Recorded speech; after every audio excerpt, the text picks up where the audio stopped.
Selamat pagi dan semangat pagi. Perkenalkan, saya Nurbeti. Kali ini akan membahas mengenai tujuan dan ciri-ciri negara. Sebelumnya kita sudah membahas mengenai hakikat bangsa dan hakikat negara beserta unsur-unsurnya. Sekarang kita lanjut ke pertemuan ketiga dan keempat mengenai tujuan dan ciri-ciri negara.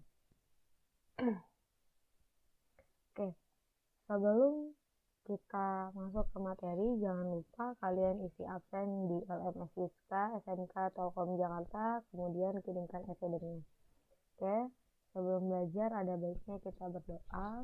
Doa menurut agama dan kepercayaan masing-masing. Berdoa dimulai.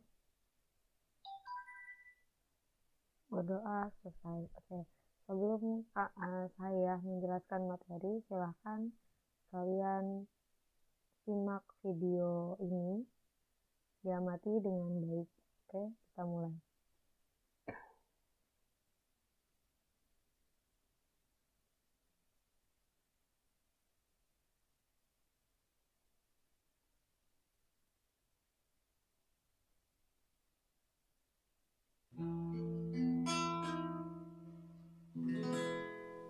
Ini adalah sejarah Indonesia. Kalian harus tahu dulu bagaimana Sriwijaya berdiri dan menjadi pusat kebudayaan serta pusat ilmu Buddha terutama yang beraliran Hinayana dan Mahayana.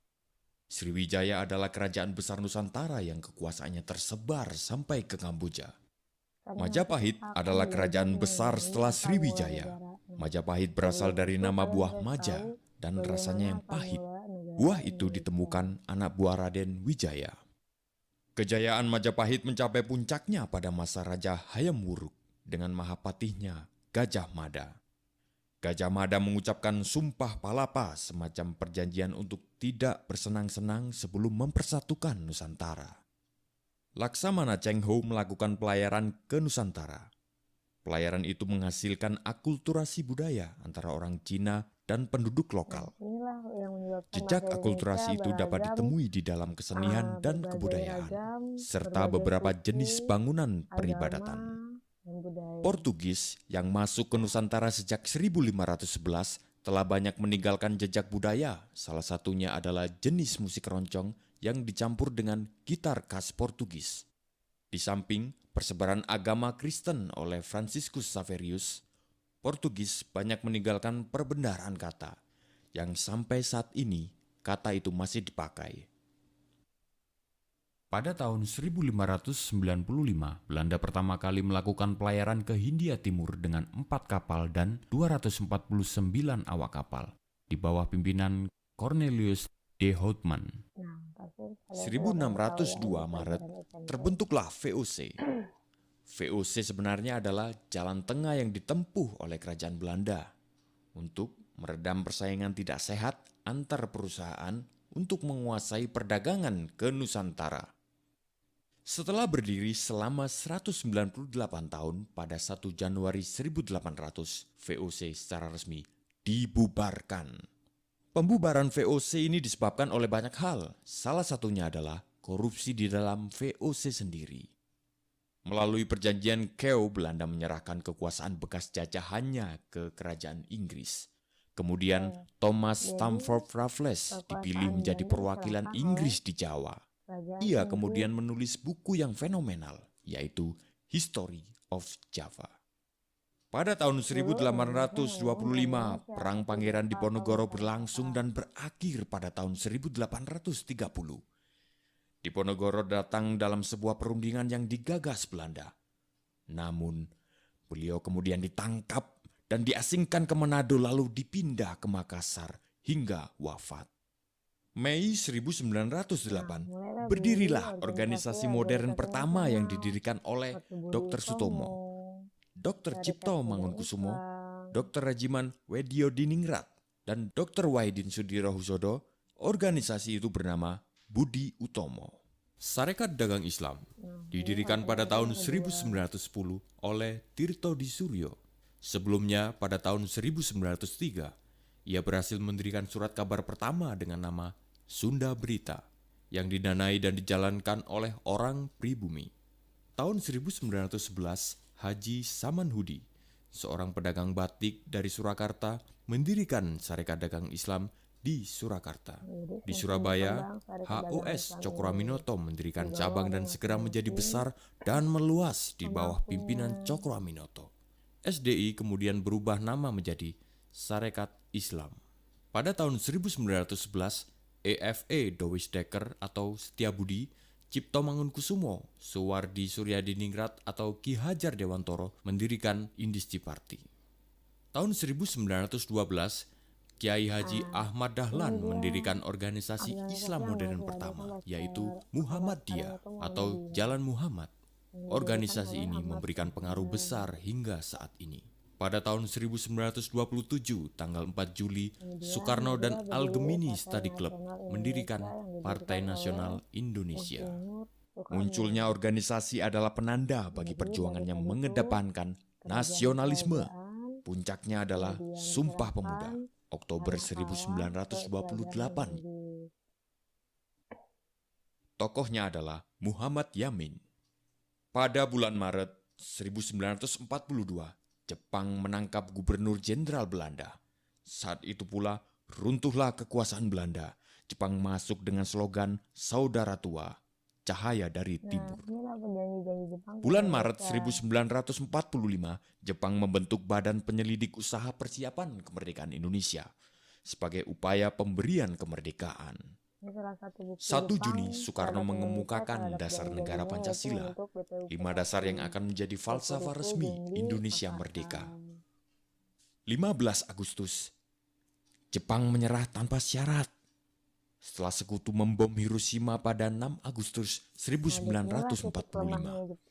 Pada saat itu terjadi kekosongan kekuasaan karena sekutu yang mengalahkan Jepang tidak melakukan penaklukan terhadap Indonesia. Sementara itu Jepang masih berkuasa, namun telah menyerah. 16 Agustus, Soekarno-Hatta diculik para pemuda dan dibawa ke Rengas Dengklok. Para pemuda mendesak Soekarno-Hatta untuk segera menyatakan kemerdekaan. Tanggal 17 Agustus, dibacakanlah proklamasi yang dirancang Soekarno dan beberapa tokoh di rumah Soekarno. Dikibarkanlah bendera merah putih yang dijahit oleh Ibu. Sebelum masuk ke sini tadi kita udah lihat videonya bahwa Indonesia berdiri karena adanya proklamasi. Apa sih proklamasi? Kenapa Indonesia berdiri melalui jalur proklamasi? Nah, nanti akan saya jelaskan lebih lanjut. Nah, proses terjadinya negara itu ada 3 bentuk, secara alamiah, faktual, dan secara teoritis. Kalau secara alamiah, nah kita mulai buka. Nah, ini dia. Secara alamiah itu dimulai dari masyarakat atau persekutuan masyarakat atau berbentuk suku. Jadi masyarakat-masyarakat kecil yang mempunyai cita-cita yang sama, tujuan yang sama, rasa senasib, perjuangan, ya, budaya yang sama, karakteristik yang sama, dia berkumpul untuk bersatu gitu. Jadi dia membentuk suku-suku. Kemudian dari suku-suku ini, nih ya, dari suku-suku ini masyarakat ini merasa tidak tenang. Kenapa? Karena masih belum ada peraturan, masyarakatnya masih buas. Buas dalam arti bisa tidak teratur gitu. Jadi tidak ada peraturan, tidak ada pemimpin. Di sini masyarakat masih bebas, belum tentu arah dan tujuannya. Jadi akhirnya mereka memutuskan untuk memilih seorang pemimpin dan membentuk suatu kerajaan. Yang namanya kerajaan pasti ada raja dan ada peraturannya, dan disinilah mulai terbentuknya organisasi seperti kerajaan. Suku-suku yang tadi karena mempunyai ciri khas yang sama, budaya yang sama, karakteristik yang sama, tujuan yang sama, mereka membentuk masyarakat atau suku. Nah, dari masyarakat atau suku-suku yang kecil-kecil ini, mereka berubah atau berkembang menjadi kerajaan. Kenapa dia berkembang? Karena mereka ini membutuhkan peraturan, membutuhkan pemimpin. Jadi akhirnya mereka membentuklah sebuah kerajaan-kerajaan. Nah, dari kerajaan-kerajaan inilah suatu kerajaan saling menaklukkan kerajaan yang lain untuk memperluas wilayah kekuasaannya. Nah, akhirnya kerajaan yang bertahan itulah yang membentuk suatu negara. Dia berkembang menjadi suatu negara, ya. Nah, kemudian dari negara ini terbentuklah negara sentralistik yang mana kekuasaannya masih dipegang oleh pemerintah pusat. Dan dari sinilah banyak gejolak-gejolak masyarakat yang merasa tidak adil atau tidak merasakan keadilan. Akhirnya dari masyarakat atau dari negara sentralistik ini berkembang menjadi negara demokrasi. Nah, inilah proses terjadinya negara secara alamiah atau primernya, secara alaminya. Oke. Yang selanjutnya, kalau secara faktual berdasarkan fakta-faktanya, ini ada proklamasi, separatis, aneksasi, innovation, ecesi, cesi, dan fusi. Nah, tadi kita video sebelumnya kita sudah menampilkan tentang kemerdekaan Indonesia melalui jalur proklamasi. Secara proklamasi, apa sih proklamasi? Proklamasi adalah di mana masyarakatnya memperebutkan wilayahnya kembali, ya, dan menentang penjajah yang ada. Jadi merebut wilayahnya kembali dan melalui perjuangan-perjuangan hingga menyatakan kemerdekaan. Itulah proklamasi. Contoh negara yang menganut adalah negara Indonesia. Negara Indonesia merdeka dari Belanda dan Jepang pada tanggal 17 Agustus 1945. Jadi negara Indonesia itu berdiri karena proklamasi, karena adanya perjuangan untuk melembutkan wilayah kembali, yaitu proklamasi. Yang kedua, separatis. Separatis apa sih? Separatis ini adalah pemisahan, berpisah, memisahkan diri. Nah, jadi negara yang terbentuk karena dia memisahkan diri dari negara yang sebelumnya. Contohnya apa sih? Iya, pernah dialami oleh Indonesia, yaitu Timor Leste. Timor Leste memisahkan diri dengan negara Indonesia dan membentuklah negara baru bernamakan Timor Leste. Nah, jadi negara Timor Leste itu terbentuk atau berdiri melalui separatis, pemisahan. Dan yang ketiga, aneksasi. Aneksasi itu pencaplokan atau penguasaan, di mana suatu negara berdiri di suatu wilayah yang dikuasai bangsa lain, ya, tanpa reaksi atau perlawanan yang memadai. Beda dengan proklamasi. Kalau proklamasi kan ada pertentangan ya untuk merebutkan wilayahnya kembali. Tapi kalau aneksasi ini tidak memadai, pertentangannya tidak memadai atau reaksinya itu tidak memadai atau bahkan tidak ada reaksi. Nah, contohnya ini adalah Israel terbentuk dengan mencaplok daerah Palestina, Suriah, Yordania, dan Mesir. Jadi aneksasi ini negara yang terbentuk karena aneksasi yaitu negara yang terbentuk karena mencaplok negara lain, di mana negara yang dicaplok ini tanpa perlawanan, ya. Oke, yang keempat, innovation. Innovation itu adalah pembaruan, negara yang baru. Negara yang baru atau negara yang berdiri karena dulunya dia berdiri di atas negara yang sudah lenyap atau sudah hilang. Contohnya adalah Kolombia. Ya, Kolombia itu pecah dan lenyap, kemudian di wilayah tersebut muncul negara baru, yaitu Venezuela dan Kolombia. Ini adalah innovation, jadi satu negaranya lenyap, kemudian ada negara-negara baru bermunculan. Oke, yang kelima adalah ecesi. Ecesi adalah penarikan dari Sungai Nil, contohnya Mesir. Jadi ini tuh kayak alamiahnya gitu. Jadi negara itu terbentuk karena adanya pertambahan lumpur yang mengalas di kuala sungai gitu. Nah, kemudian yang keenam adalah cesi, penyerahan. Cesi adalah penyerahan. Kenapa sih bisa menyerahkan? Nah, gimana cesi ini ada karena adanya suatu perjanjian antar negara. Yang menang atau yang kalah menyerahkan daerah kekuasaannya. Nah, contoh cesi ini adalah Austria. Austria adalah salah satu negara yang kalah dalam Perang Dunia ke-1. Nah, contohnya ya, wilayah Schleswig diserahkan oleh Austria kepada Prusia, Jerman, karena adanya perjanjian bahwa negara yang kalah perang harus memberikan negara yang dikuasainya kepada negara yang menang gitu. Oke, yang selanjutnya adalah tadi cesi dan sekarang fusi terakhir. Fusi adalah di mana terjadi ketika negara kecil mendiami sebuah wilayah, mengadakan perjanjian atau kesepakatan untuk saling melebur. Jadi fusi itu adalah peleburan suatu negara, yang mana dua negara melebur menjadi satu negara karena berdasarkan perjanjiannya. Nah, dari proklamasi, separatis, aneksasi, innovation, ecesi, dan cesi atau fusi, jika ada pertanyaan atau masih bingung, silahkan ditanyakan langsung ke ibu by WA atau Telegram. Oke, next kita selanjutnya.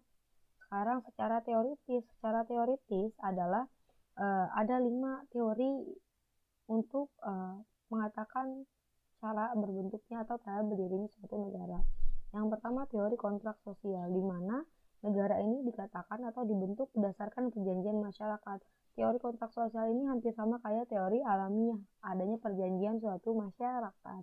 Yang kedua, teori kekuatan, di mana negara-negara yang kuat, negara-negara dibentuk karena kekuatan, karena berdasarkan kekuasaan tadi. Yang ketiga adalah teori ketuhanan, di mana negara terbentuk karena atas kehendak Tuhan, di mana rajanya adalah wakil dari Tuhan. Yang keempat adalah teori hukum alam. Teori hukum alam adalah negara terjadi karena kehendak alam, alamiah yang tadi disebutnya. Dan yang kelima adalah teori kedaulatan hukum.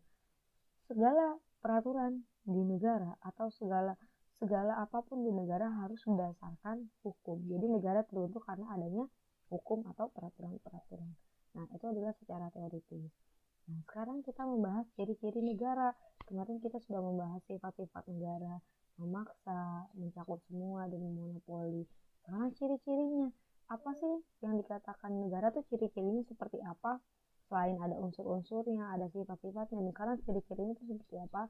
Nah, yang pertama adalah negara itu coercive instrument. Negara itu mempunyai ciri coercive instrument. Apa sih? Alat yang memaksa. Negara adalah alat yang memaksa. Jadi tidak boleh ada organisasi yang menentang negara, yang bertentangan dengan negara. Oke, yang kedua adalah Zuangordnung. Zuangordnung adalah di dalam negara pasti ada tata tertib, dan tata tertib ini harus mengikat dan memaksa. Yang mengikat untuk semuanya tanpa terkecuali. Jadi semuanya harus mentaati tata tertib. Ini sifatnya memaksa. Oke. Yang ketiga, top organization. Top organization adalah negara adalah organisasi kekuasaan tertinggi. Di mana yang namanya organisasi kekuasaan tertinggi tidak ada organisasi-organisasi yang mengalahinya.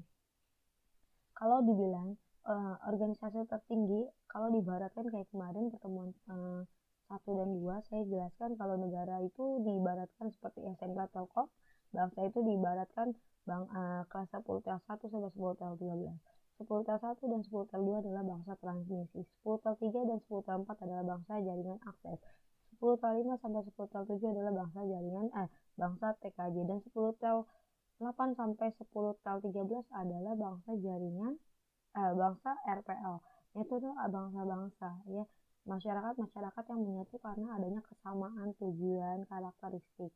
Nah, tapi kalau organisasi tertinggi atau negara atau SMK Telkom, ibaratkan SMK Telkom adalah suatu negara, SMK Telkom mempunyai yang namanya organisasi, pasti mempunyai struktur dari yang tertinggi sampai yang terendah.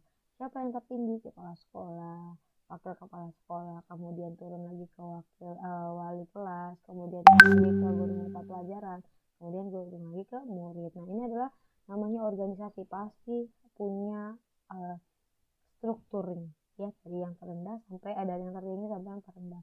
Oke, yang kemudian yang keempat adalah fisik gewalt. Nah, fisik gewalt ini sama seperti sifat hakikat negara yang memaksa. Dia berhak menggunakan kekerasan atau berhak menggunakan kekuatan fisik secara legal untuk menertibkan masyarakatnya dengan mengupayakan alat-alat negara. Alat-alat ketertiban negara siapa aja sih? Polri dan TNI. Mereka inilah yang nanti akan menertibkan masyarakat. Mereka mempunyai kekuatan fisik untuk menertibkan masyarakat secara legal agar tujuannya untuk menertibkan masyarakat. Yang ketiga, dan yang kelima adalah exorbitant rechten. Maksudnya apa? Exorbitant rechten adalah hak-hak istimewa yang dimiliki oleh suatu negara. Jadi negara mempunyai hak-hak istimewa. Hak-hak istimewanya apa aja sih? Hak pertama, menentukan tujuan bersama. Yang kedua, menentukan mana yang baik dan mana yang tidak. Mana yang boleh dan mana yang tidak boleh. Seperti norma-norma keadilan, kesopanan, kesusilaan, norma agama, itu semuanya diciptakan oleh negara. Negara lah yang menentukan. Oke, sampai sini kalau misalnya masih kurang jelas, bisa nanti kita bahas lebih dalam lagi by WA atau Telegram. Oke, next.